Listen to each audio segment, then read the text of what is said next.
Θέμα, ο σύλλογος φίλων της Manchester United εδώ στην Αθήνα έκοψε την πρωτοχρονιάτικη πίτα του. Δεν το λέω για το συγκεκριμένο σύνδεσμο, αλλά ως γνωστόν στην Ελλάδα πίτες κόβουμε και μέχρι το Μάρτιο. Καμιά φορά φτάνει και μέχρι το Πάσχα, αν πέφτει λίγο νωρίς. Η Γεωργία Παναγιωτοπούλου το παρακολούθησε και έχει το συγκεκριμένο ρεπορτάζ. Δυναμικό παρόν έδωσαν τα μέλη του συνδέσμου των υποστηρικτών της Manchester United στην κοπή της πρωτοχρονιάτικης πίτας. Το πρώτο κομμάτι για την ομάδα, το δεύτερο κομμάτι για το κλαμπ. Το κλαμπ είναι καινούριο, είναι η πρώτη φορά που κόβουμε πίτα και βλέπετε την αγάπη του κόσμου. Πάνω από 120 μέλη του συνδέσμου, ανάμεσα τους όμορφες παρουσίες και μικρά παιδιά, συγκεντρώθηκαν για να καλωσορίσουν το 2013.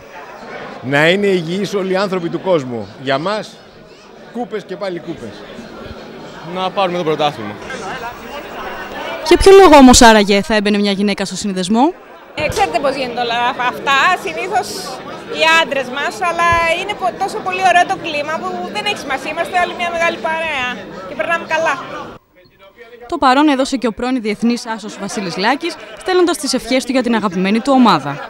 Χαρά, υγεία και ευτυχία σε όλο τον κόσμο. Πολλές και καλές επιτυχίες στην ομάδα, αν και δεν νομίζω ότι τη χρειάζεται, γιατί είναι μια μεγάλη ομάδα με δυναμική, με κόσμο, με ιστορία και πιστεύω ότι θα τα πάει καλά. Δεν παρέλειψε όμως να εκφράσει την αισιοδοξία του για την ΑΕΚ, της οποίας φορεί τη φανέλα για αρκετά χρόνια. Βρίσκεται σε μια πολύ δύσκολη κατάσταση. Αγωνιστικά νομίζω δεν θα έχει πρόβλημα. Θα πάρει τους απαιτούμενους βαθμούς για να σωθεί. Έχω τις επιφυλάξεις μου όσον αφορά τα διοικητικά της. Εκεί είναι ένα μεγάλο ζήτημα το οποίο θα πρέπει να βρεθεί μια λύση.